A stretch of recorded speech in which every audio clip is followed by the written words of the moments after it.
So if we remove the mental layer of marketing, like what's going on with strategies and concepts, etc., and look at the level below, the energetic level, this is what's going on. And those are the two different approaches, in my opinion. One is also the very much feminine approach, the intuitive one, I'm just being me, and I'm radiating this frequency. And the other one is, I'm having that picture in my mind, that goal, I need to present this or that, and I'm basically molding it that way to put it out. Two completely different approaches. Welcome everybody. You are listening to the Omnichannel Podcast, a podcast from digital marketers to digital marketers. I'm your host Dominique Allegrand, and my mission is to help fellow marketers and entrepreneurs to grow their businesses online. So buckle up and let's get started.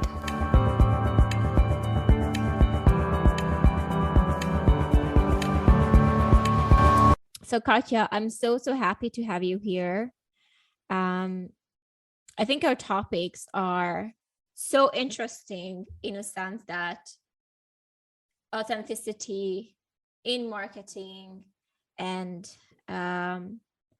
congruency as well, right? Like those are like the main lines. Yeah, exactly. So really like being aligned with all of you. Yeah. I guess before we just jump into the meat and potatoes of the subject, like, do you mind talking about like your story? Like, how did you become what you're doing right now, and what exactly you're doing right now? Well, so I'm a transformational coach. So I really help people to find that alignment, and becoming that transformational coach has also been a journey for me, because that's not what I've been doing all my life. I started out working in communications, working in marketing for over a decade for, huge global players, also for mid-sized companies, mostly lifestyle and fashion. So really diverse industries, diverse companies, mainly in, I would say more strategic roles, also in branding and in roles where I would advise other people how to communicate, how to bring a message across.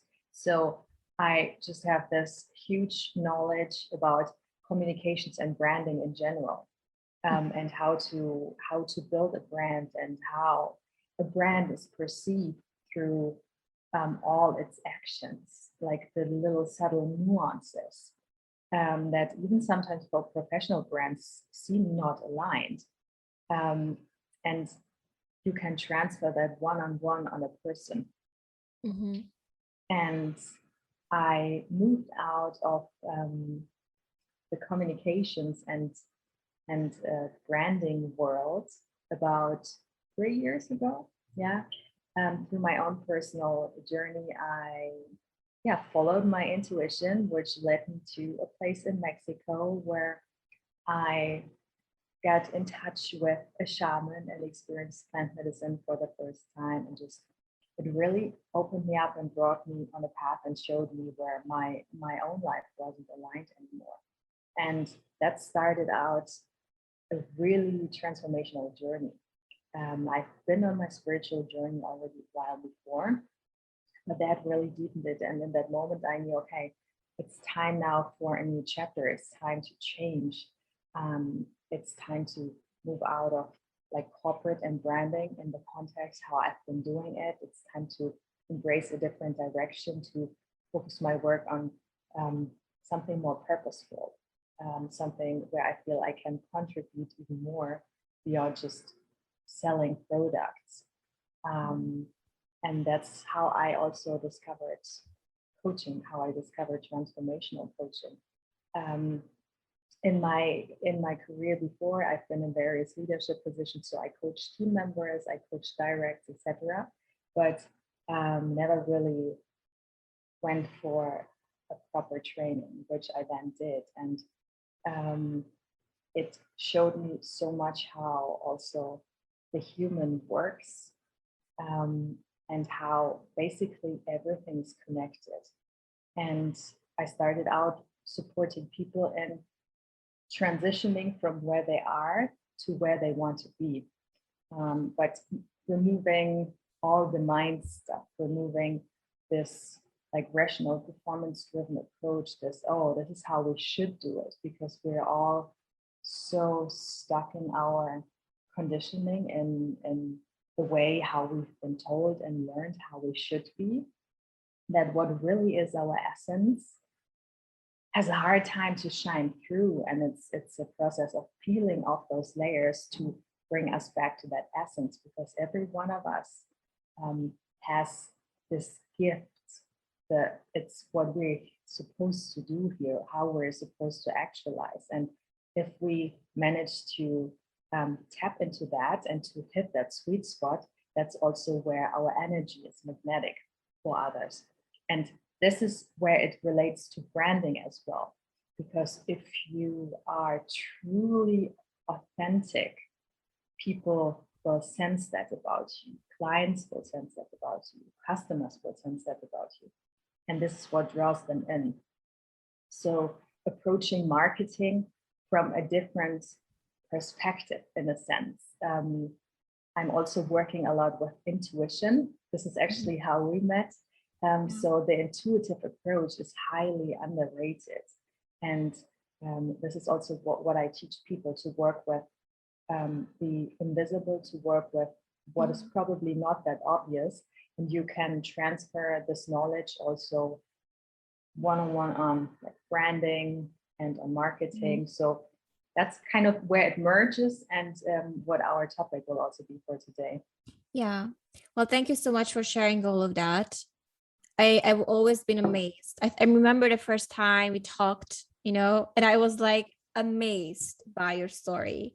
Like, you went to the jungle, like talked to a shaman, and like now you got trained by one. I'm like, holy, this is like a next level thing for me. You mentioned a bit about alignment and how that is affecting how you operate in your business, how authentic you are. What are the symptoms that I'm not in alignment at this moment? Like, how can I see that I'm not in alignment with, with my brand, or there's this mismatch? Well, if you're honest with yourself, you will notice quite quickly, because you will feel that something is off, that you might be approaching things from the mind, from the will. You just want to make things happen, but they're not happening, or they are happening. You're successful in what you wanted to do, but the happiness is not coming with it. So afterwards, you basically check the box, but you still feel empty. You feel depleted. You feel you need to distract yourself with something. So that's mostly a sign where you're not aligned, where your mind and your heart are not in congruence. And it's about establishing this congruence. I mean, everybody's very individual, so it might show for everyone differently, but in general, you'll feel it when something is aligned. It brings you into the flow state, so things are easy. You don't need to think about it. It will just happen. The flow of life will just take you along. It will present you with the right opportunities. It will present you with the right people, and you don't actually have to do anything than just going with it and allowing it. And if it feels like a constant battle, if it feels like you're just putting it energy in and it's not working, or what you're doing is actually not filling you up energetically, but you feel more drained afterwards, that's a sign that you're not in alignment. I've seen that you mentioned this concept before about tapping into your own frequency. Can you explain what does that mean, and how can one tap into their frequency? Yeah, so that's actually something I experienced quite profoundly when I spent those 4 months living and learning from a shaman in in the jungle in Mexico. So when you are on yourself or by yourself for an extended period of time, and you remove the distractions from the outside, you remove, let's say, or you reduce the media, social media consumption, you reduce all the chatter that's going on the outside, looking at what other people are doing. And this is also where we can relate it back to marketing. Just really focusing on you, what feels good for you, what you actually want to do, what brings you joy, and looking inward, going inward, starting the conversation with you. This will be the moment when you will learn to get to know yourself and to understand your own frequency. Because so often, especially in marketing, there are all those approaches and strategies that we can try, right? And I've fallen in that trap too. And in the beginning, when I started out, going for this approach, going for that approach, because others have been successful with it, but it wasn't in alignment with me. So really finding out what works for you, but not from the inside out, not from the outside in, but rather from the inside out. And for that, you need to know yourself first. You need to know, okay, what is my own frequency? How am I feeling?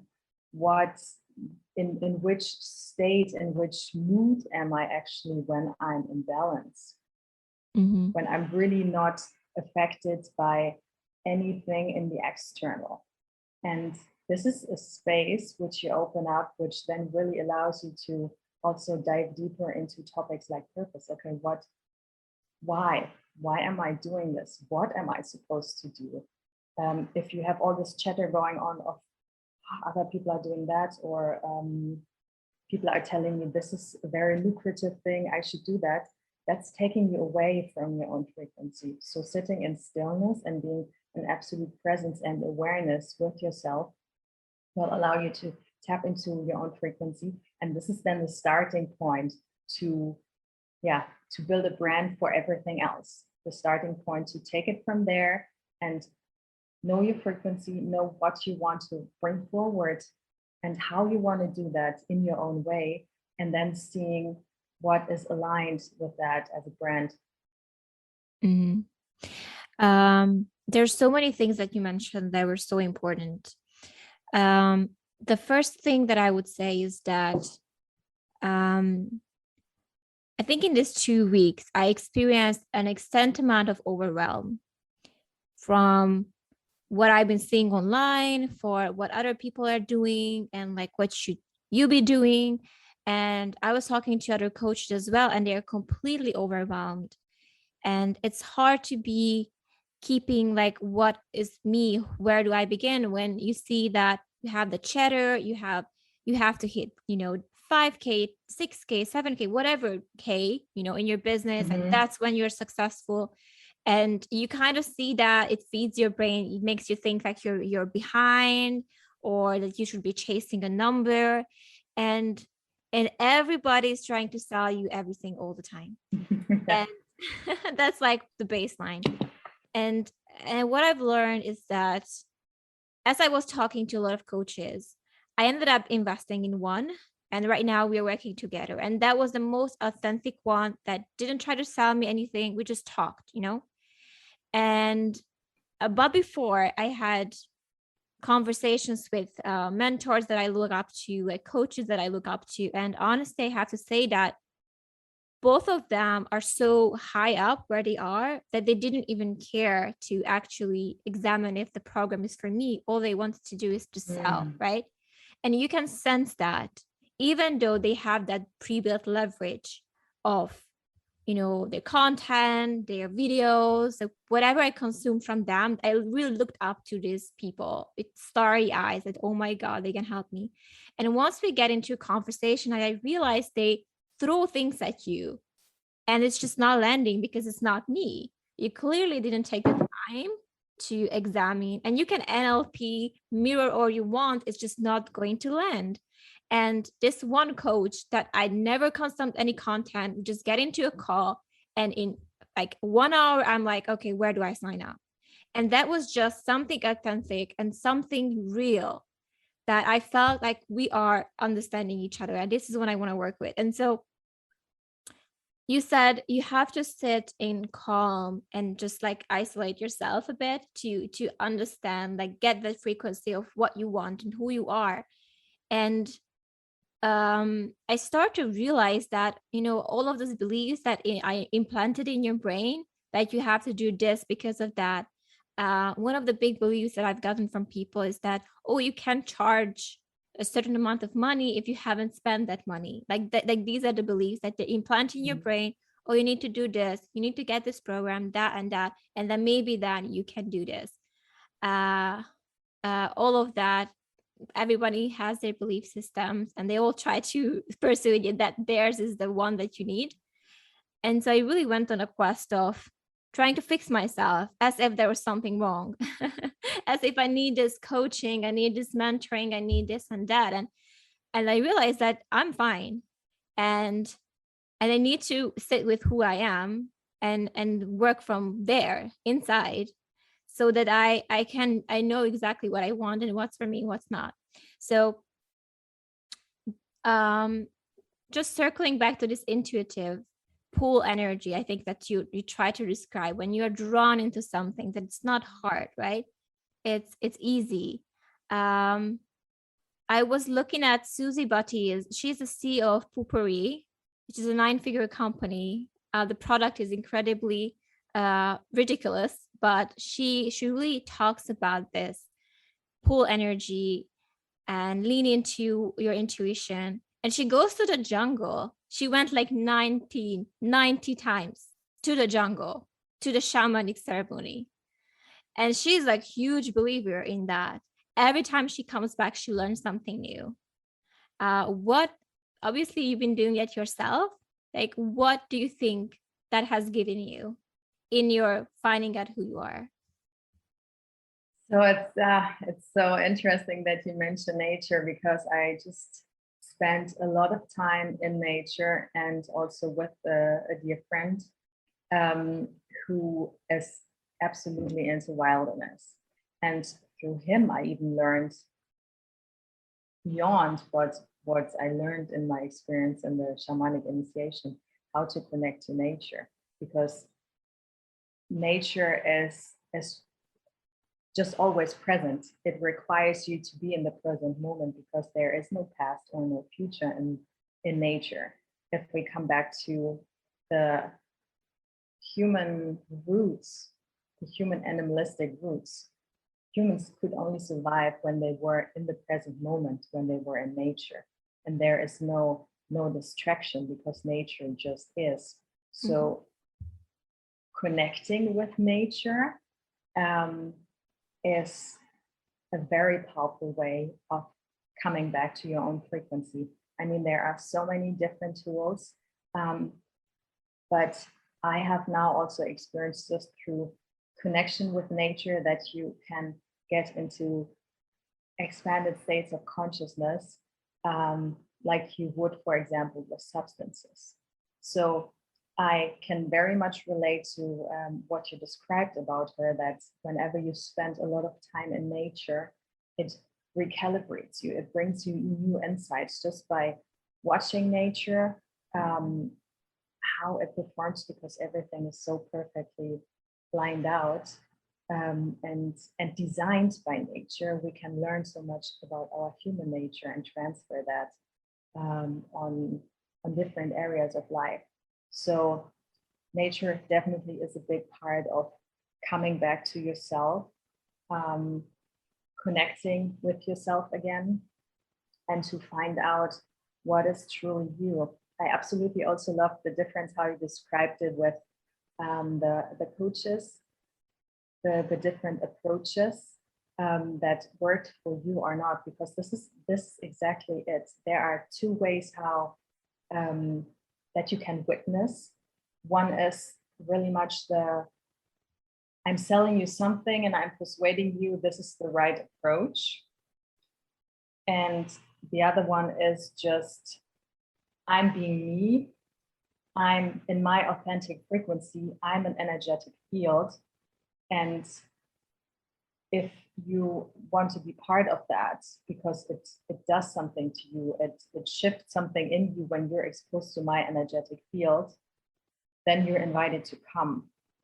And those are two completely different approaches. One is classical marketing, and the other one, I call it frequency marketing.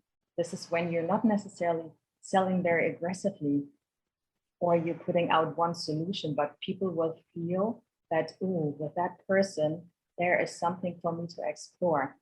And I've experienced that with clients that come to me. Because I'm not very much focused on one thing or one specific messaging or defining like the keywords that work best. It's people find me through the weirdest synchronicities and coincidences. And then they also sometimes say things like, I don't really know why, but I just have the feeling I'm supposed to work with you. So they cannot really pinpoint it to that specific program or that one thing that they want to learn. They just feel that there is something in the energy that would be beneficial for them to be exposed to. And this is actually how energy works. You don't, when you work with your coach, you don't pay him or her to teach you certain tools, because those tools could also be taught by anyone else. You are basically investing in having the opportunity to being in that energetic field of that person, and just by being exposed to their energetic field, to seeing how they're doing it, how they're embodying what you actually want to embody. And you mentioned your coach, she is so authentic, and she was not trying to sell you anything, and that's what got you in, because she was embodying this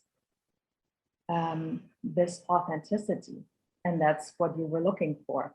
So if we remove the mental layer of marketing, like what's going on with strategies and concepts, etc., and look at the level below, the energetic level, this is what's going on. And those are the two different approaches, in my opinion. One is also the very much feminine approach, the intuitive one, I'm just being me, and I'm radiating this frequency.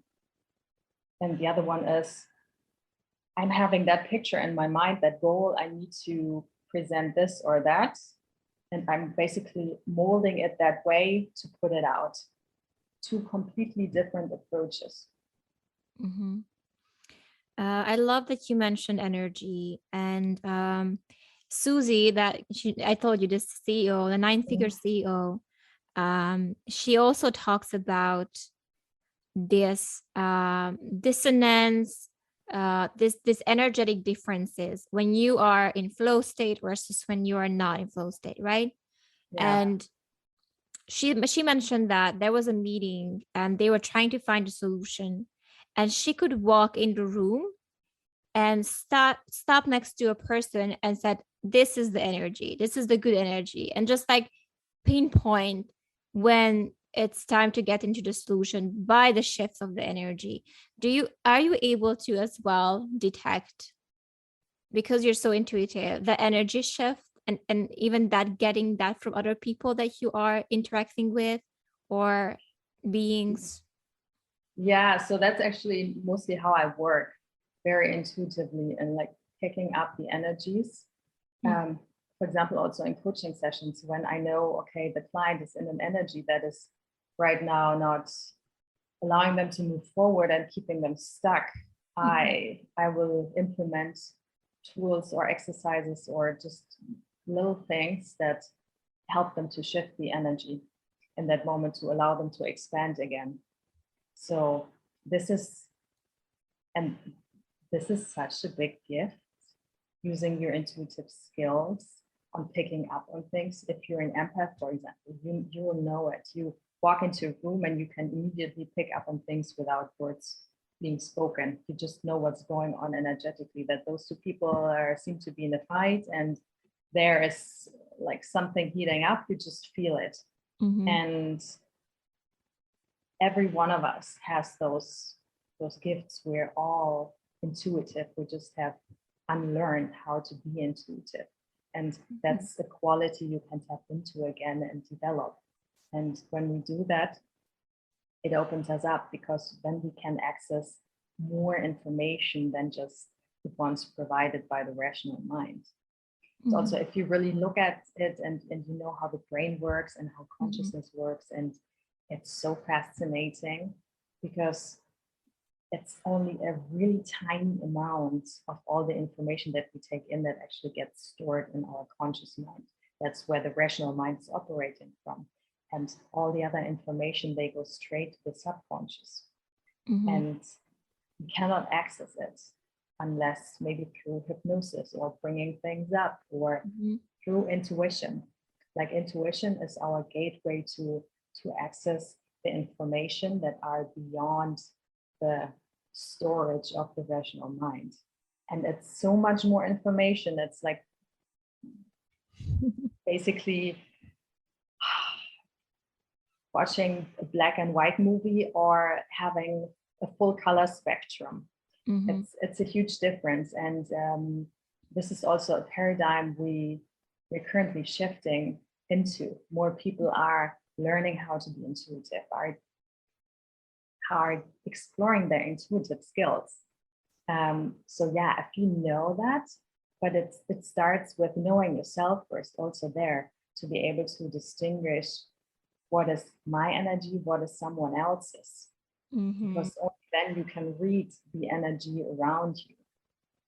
So as you see, this is how it relates back again. And I just really love working intuitively with people, and also training them or showing them how to develop those intuitive skills. Because in the moment when it then switches and you see, oh wow, actually, yeah, it's amazing. It's amazing.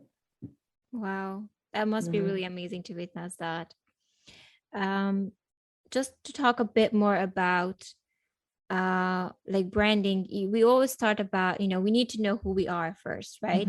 We need to be distancing the chatter, like whatever is going on, tap in and need to know who we are. I just had a breakthrough this morning with my coach.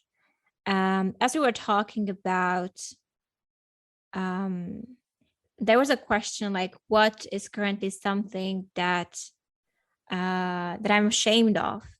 And my answer was in the worksheet that it was sharing my true desires. And what we kind of come into realizing is that I have this, I've been holding back expressing myself for so long that it's just been something that I'm so fearful. And I think expression is, you're in your brand, it's super important. And so how do we get the courage to tap into that self-expression? We need to give ourselves the permission to do it.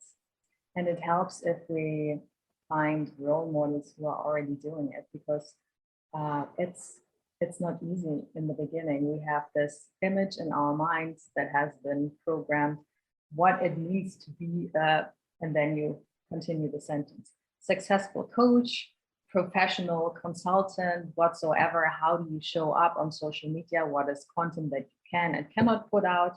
But all this is based on what we have observed in others, but there are no rules. You are your own brand, and your brand should be an extension of your personality and an extension of all the facets. So we, of course, have sides of us. Everyone has sides that we don't appreciate so much, that we don't want to show, but they are all part of us.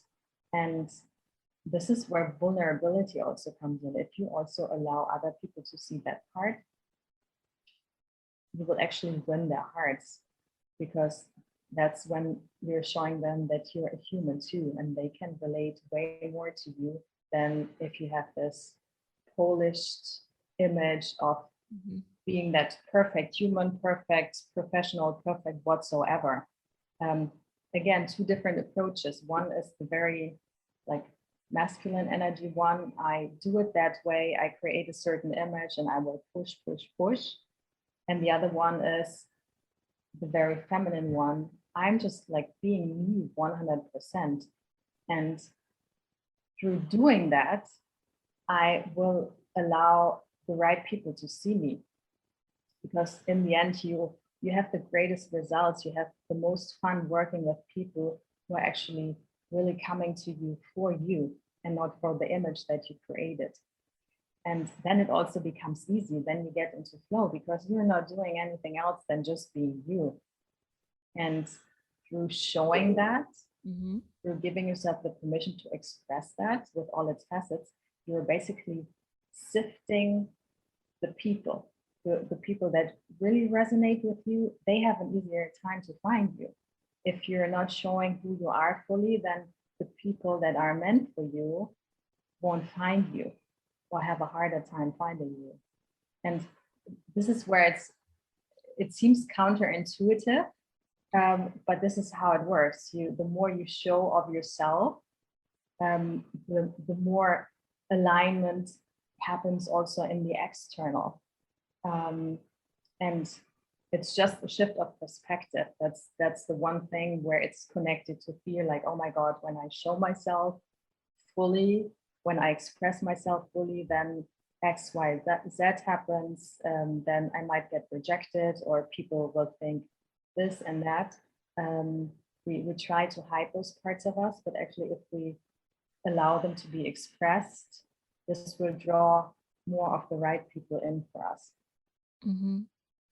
I think you put that beautifully. And I think we struggle with a self-expression, because of many reasons, because in our childhood, perhaps we were not allowed to express ourselves, or whatever reason we hold back, or the fear of judgment. I think for me, that was a fear of criticism, of what people think of me. And I would say it's a process. It is a process to show that side of you, that what you really want, but it's for me, that still is so intimate that I think there's only one person besides me that I shared with. Even my partners, I'm not telling them because I'm like, that's just so intimate, for me. And I think I know what you mean. It starts with allowing yourself to express that, and then let that go. And then you said it's easier if you have someone that can mentor you, right? Like you can model as well to see that. But you also mentioned that will attract the right, type of energy in your life, in your business. So how that would manifest, like once I start putting myself out there, do you think I'll be able to see that coming to my life? Like how did it happen for you when you tapped into your authentic self? Yeah, so the process that I witnessed in my own journey, but also in others, is you have this huge fear of, oh my God, what happens if I do this, if I write that, if I show that side of myself? And first, like a disclaimer, showing yourself fully doesn't mean that you need to tell everyone everything. It just means expressing yourself in that moment without inhibition, without overthinking. You just do what you feel you want to do without worrying about who might perceive it how. Does that make sense? So really just being you in that moment without thinking too much about it. And hold on, now I lost my train of thought. Can you give me the question again one more time, please? So you were saying that in order for us to be tapping into that authentic, expression of what we want, we either need to model someone who already does it, and you said, and it's not something that we need to express everything, but how just to finding that like sweet spot in our expression of our personal expression. And then this is where I lost it, I think. I think your question was about how do you, or what does the effect look like if you do that, if you really embody that? So there is this moment of when you're doing it for the first time and you're like, oh my God, what will happen if I do that? And then once you get over the fear and you do it anyways, you will actually be surprised about the positive reactions of people. In my personal experience, it was that what I like worried about most, that people might judge, was then actually what spoke to them most. Really? That was the reason why they reached out. Yeah. So the thing that worries us most hides the biggest gift very often. That's the case. And I've also seen it in clients once they move past that and allowed themselves to express that side. It was as if a weight was lifted off their shoulders, like, oh my God, it feels so good. I feel so much lighter just having shown that side, having expressed that, putting that out. Why didn't I do that already earlier? We are so often worrying too much for a too long time about things. And then once we just need a moment of courage to do it, and then it's dissolved. And it's about this continuous peeling off the layers, not overthinking it. And of course, then looking inside, why is it difficult for us? Why do we get triggered in those moments? Why are we even hesitating? What's behind that? And then we can dive deeper and explore ourselves. It relates back to, an inner core wounding, something that, as you said, we feel ashamed of, or we are afraid to be judged for. So there's always a fear behind that. But if we manage to move past that fear, that's where the actual expansion and growth can happen. Do you think it's getting easier? The more you do it, the more you express it, it's going to be easier. It's just going to be always remaining, but you kind of silence that, scare, whatever you have in your brain. It gets easier because you're training yourself into the habit of doing it, into becoming comfortable with the uncomfortable. That's how you move out of the comfort that sounds zone. really hard. Yeah. But just knowing that there is no point in waiting until it won't feel uncomfortable anymore. So to evolve first to a point where it doesn't feel uncomfortable, because that won't happen. The way of evolving is through going through this feeling of uncomfortableness. You do something that is out of your comfort zone and that stretches you. This way you literally grow into the bigger version of you. So, and the more often you do it, I mean, the first time it's, oh my God, what will happen? It's like big drama, but the more often you do it, you know yourself, you'll know, okay, this is just my inner critic now, or my mind telling me I shouldn't do that, people will judge me, whatever it might be. And then when you just push through, because I've done it before, and you remind yourself, okay, how was it in those times? What amazing things actually happened afterwards, and that will make it easier for you. But there will always be this little. Okay. So it's not going to go away completely ever, is what you're saying. It's always going to remain a seed of whatever in doubt. For the same thing, yes, it might.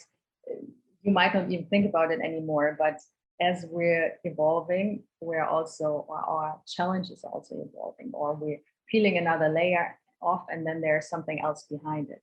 So let's give you a concrete example. If you, for example, struggled with social media, right? Just, or in general with public speaking, then the first Insta life might feel like you would prefer to die instead of doing it. But once you've done it a few times, your nervous system gets so used to it, you kind of regulate it to a new level that you might start to enjoy it, or it might feel normal for you. If you do things long enough, you just get used to it.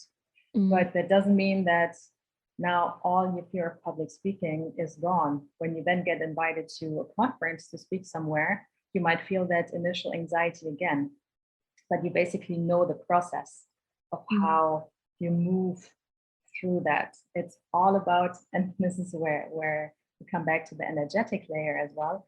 It's all about calming your nervous system, because what happens in processes of transformation is that your ego wants to keep the body, the nervous system in energetic homeostasis. So where you are, what you know, what feels safe and familiar. Once you move out of that, the nervous system is alerted, like, oh my God, what's happening? Something is new. This is not good. Let's try to bring it back to normal. This is where the fear comes up. But once you push through that, soon your nervous system will adapt to a new level. And then you're just doing it and you won't even react to it anymore. New things will come in, which your nervous system reacts to, but what has challenged you in the past might become super easy for you. Oh, that's good news, that it is something that you can move past, but you cannot ever diminish. I remember there's a book called Feel the Fear and Do It Anyway.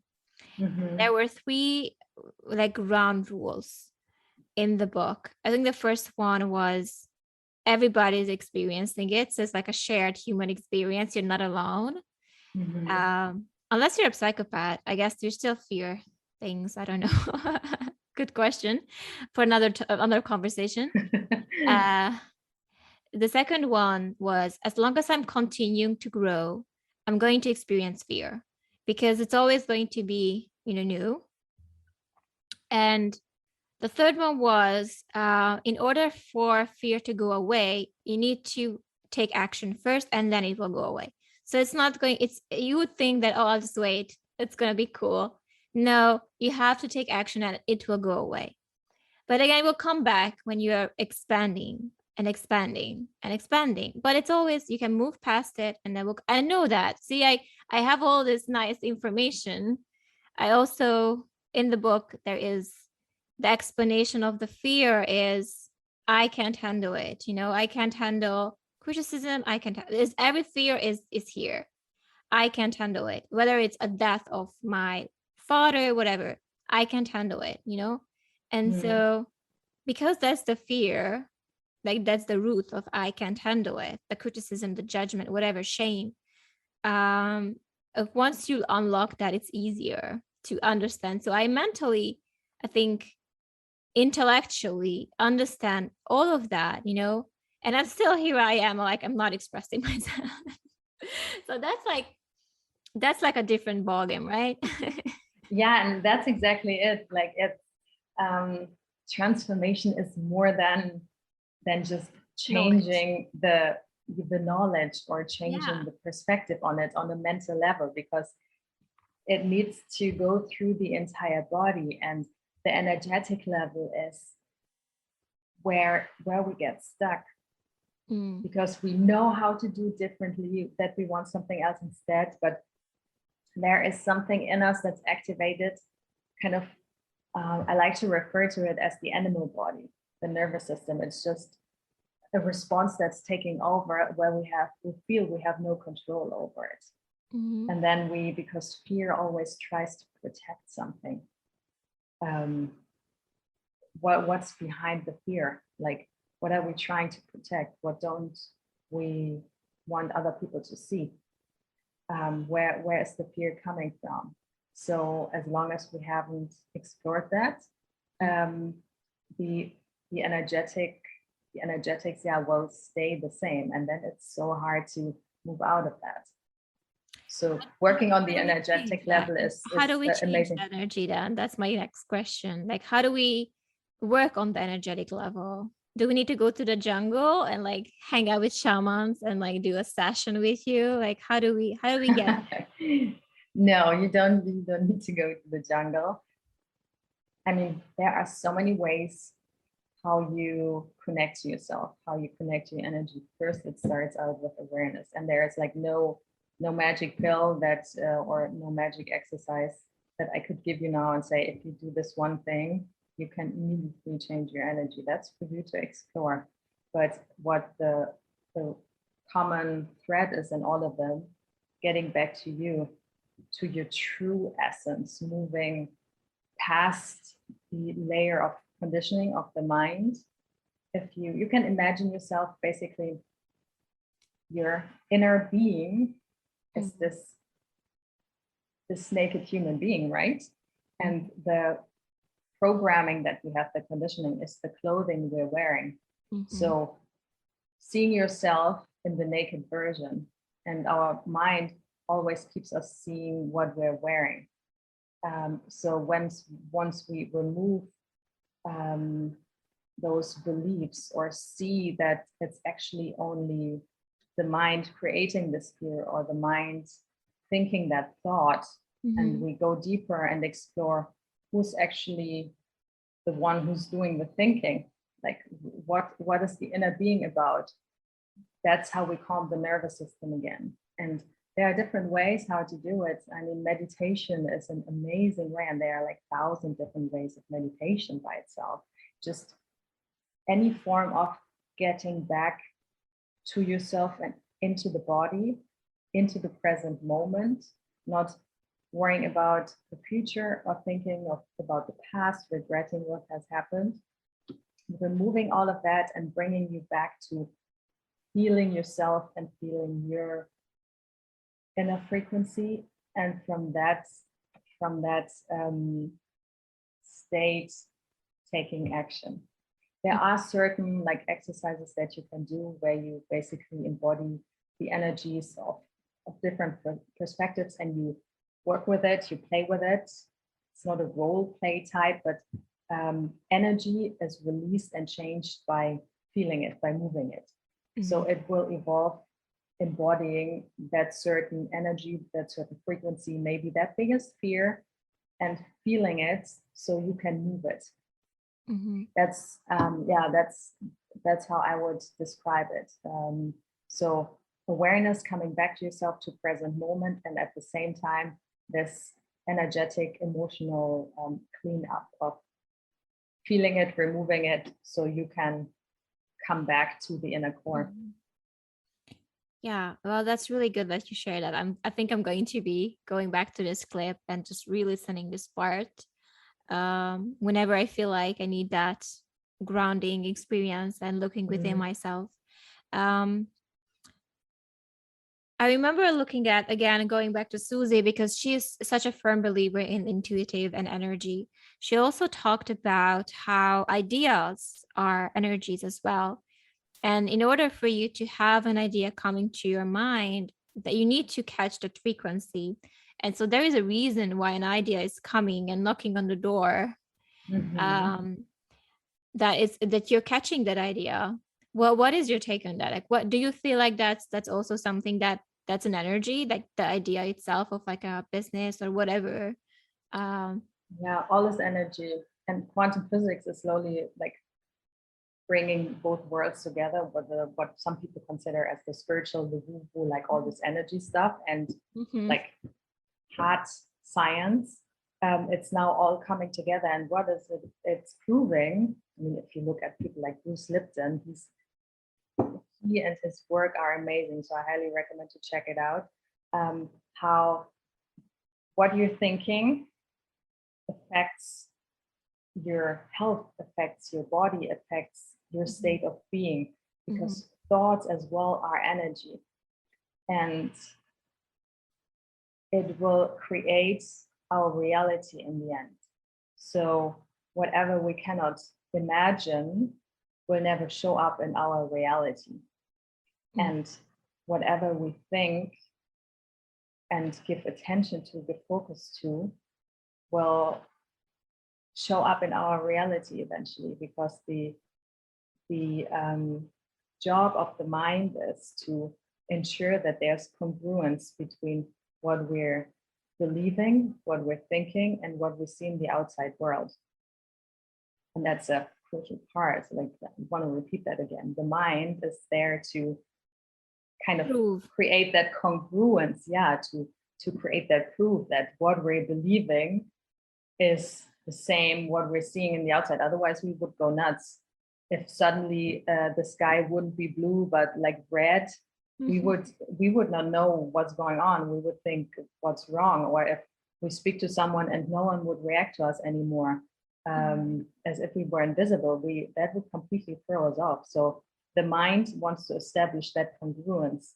And what does that mean in the end for our beliefs? So whatever belief we have that's not in favor of what we actually want to draw in, that would still in the end somehow manifest on the outside, because our mind will try to establish that congruence by, for example, focusing on exactly finding proof. That can happen subconsciously, finding proof for what we fear most, finding evidence for, oh no, it's not going wrong, like we're focusing on the wrong things. So where is the focus? Where is our attention? That's my take on it. So highly resonate with that. Mm-hmm. And so we really need to watch what are we thinking about, what is in our head, and clear that or affirm things that are, positive, and tune into that more, and not feed, and feed into the negativity as well, because that can cause problems. And it's also not so easy if you have those negative thoughts, or if you're stuck in the monkey mind, that you're just going down the loop. Oh my God, nothing is working. And then you just spiral down. It's very difficult to just shift your thoughts to the opposite and saying, oh yeah, actually, no, I'm good. Everything will be fine. That's why affirmations also don't work as well, because you're then telling yourself the opposite on the verbal level, but your entire system, your body isn't believing it. Then there is no congruence. It's so interesting. It's so interesting that you say that, because I was just talking to like one of the coaches as well about this. And I said, well, I have this vision for myself and this future self or higher self, whatever you want to call it. And I go hang out with her in hypnotherapy all the time, right? And I always tell her, I do affirmations, but they don't work for me. But then I still got frustrated about my circumstances of what I have. And she's like, you're misalignment. Of course, it's not going to work for you, because you need to believe that you embody that whoever you think is in the future, or whatever higher self that you think. And then you're going to be able to see the results that you're looking for. Like, what do you think about that? She's absolutely right. You need to not only think it, but you need to feel it as if it actually also happens. And at the same time, you need to release the expectation that what you desire will come. So you kind of need to feel, I'm already having it. And at the same time have this infinite patience that you're also okay if it will never show up. And that's that's a very difficult spot to be in. But that's actually the energetic field where it will then manifest. And if we try to go from down in the mindfuck spiral up to, I'm embodying it, it's already here, that's a big stretch. So one trick is to focus on something neutral to get you out of that mindfuck spiral. For example, to do little exercises that bring you back to your body. And I have one that's super easy that I can share with you here. Try it out. It works in any situation. Whenever you notice your mind is spiraling in the direction, or you're thinking thoughts you don't like, just rub your fingertips and try to feel the ridges of your fingertips and really focus on your body and the sensation that you have in your body just for a second. That will take you away from the negative thoughts, but it won't bring you to the high state where you want to be, but you need to go through the level in between where you're in a neutral space. Otherwise the gap is too wide. So whenever something comes up, you can do that in a meeting. Just when something triggers you, just remind your body again to be present. And that's a very subtle thing that works quite well. You can do it everywhere. That's also the basic of meditation, right? To like bring you out of what you were thinking into just the present moment. But we cannot always sit down and close our eyes and meditate wherever we are. And this little trick we can do anywhere. Yeah. So you kind of need the neutral level and in between if you want to go from really down in the spiral to back into flow. Well, that's a really good tip. Thank you so much. I think I'll try it, but it's not easy, especially when you are such a visionary for yourself and you see the higher self and you hang out with your higher self all the time. Like we have full-blown conversations. Like she says a lot of things, and I'm so happy to be like a big happy family, you know. But like embodying that, and just like you said, like letting go of the expectation is when something comes to you. Congruency is something we talked about, and I want to briefly touch on congruency as well, because the reason why we had this podcast in the first place is because we talked a lot about having this fake, you know, this fakeness about the branding and the fluff, you know, and how can something look so perfect on the surface, but when you really talk to that person, you realize that was just, you know, it's completely different, you know, that's not congruent with what they are portraying. What do you think about that in general? Like, did you see that? Do you see that in your own, you know, circle as well? Like people are plastering these featured on branding type of thing, and that congruency, that's just not who the person is. And yeah, what do you think about that? I want to touch on that for sure. Yeah, so that's also something I've noticed in my environment or on social media, where that there's sometimes not congruence, that you have a certain image of something, someone that's been created by what's been put out, but then when you meet the energetic field, it's different. And of course, everyone can have a bad day or be off, but it's about, is what you're putting out about yourself, is that aligned with your baseline frequency? And the baseline frequency is what we fall back to most of the time. There will be lows and there will be highs. There will be days where we radiate more, and there will be days where we're just feeling shitty and we're not delivering what we would wish we deliver. We're just not living up to our expectations or the expectations of our mind. But what's the baseline frequency?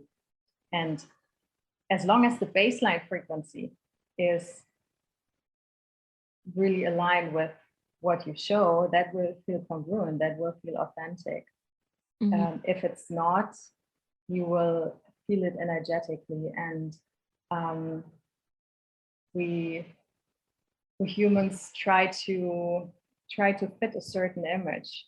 That's how we've been like brought up, to be able to fit in. It starts with school, which I like to call the slave entrainment program, because it basically tries to neutralize neutralize the uniqueness, because everybody has their own unique gifts and talents, and instead of being encouraged to express them, we're being told how to be, what to do, how to do things, to be successful and get a certain grade, right? So we unlearn to express our uniqueness.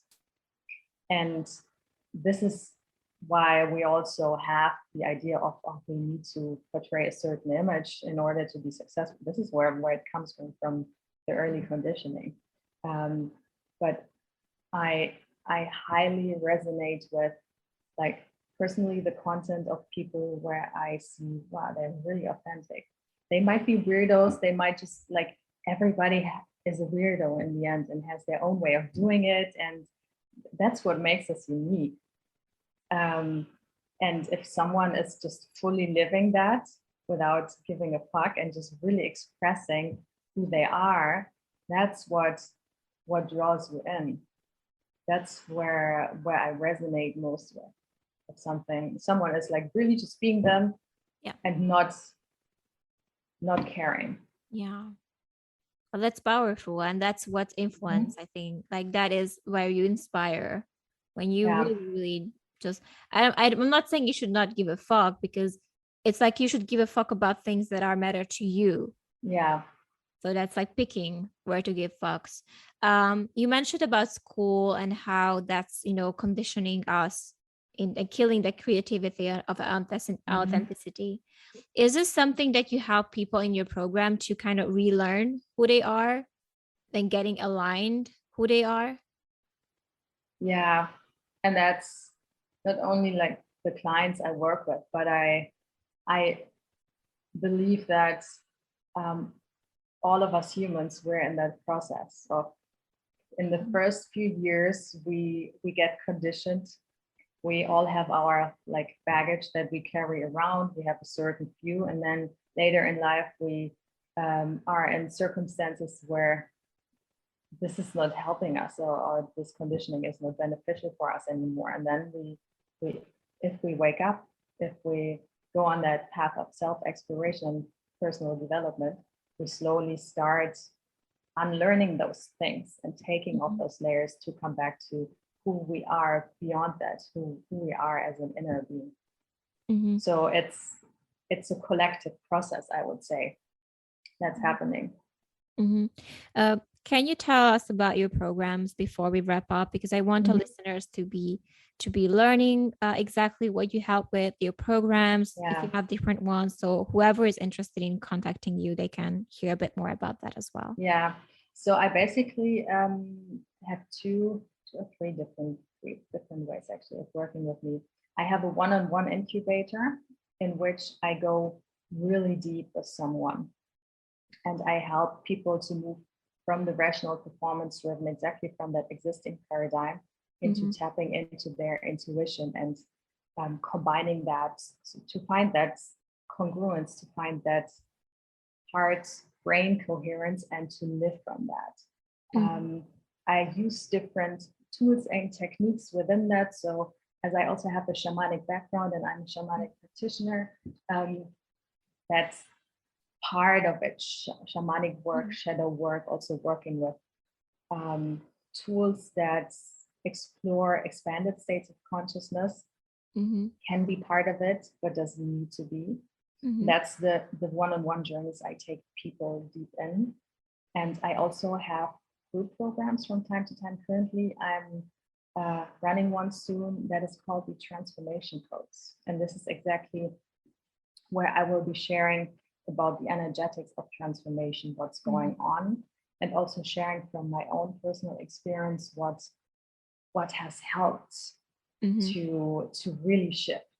I'm also lecturing at a university about how to design for human transformation. So I'll also weave some of that in and it's for the people who really are on the verge and want to shift something. They want to change something, but they're feeling I've tried, and I exactly at that energetic level we talked about, I get stuck and I want to learn how to manage that and what's beyond that. So this is the transformation codes. And then I also, as I love to design experiences, I'm also offering personal immersions here in Mexico, where I'm living in the Tulum area, where I take people deep on a 2, 3, 4 day journey where we will just embrace different activities and go through different experiences that help you to reconnect to your own frequency and get to know yourself better.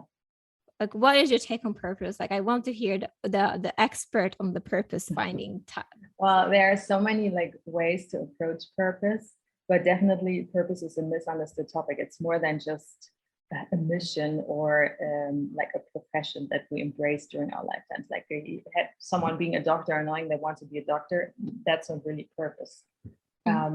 Purpose to me is, first of all, knowing who you are, like what your uniqueness is, and fully expressing that, and also taking into account all the experiences you've been through in your life, because they shaped who you are, right? So asking yourself the question, now when I look back at my life, like all the things I've been through, what does life want from me? Like, why did life send me through all of this? and gave me the gifts I have. Like how does life want me to express myself? And purpose can also be something like, my purpose is to stay fluid in life and be a constant evolving version of myself, and have as many different jobs as I want to, or have the freedom to embrace any identity at any moment. This could also be a purpose. So kind of freeing ourselves from the idea that purpose is attached to one specific lifestyle. It's more a feeling, a sensation.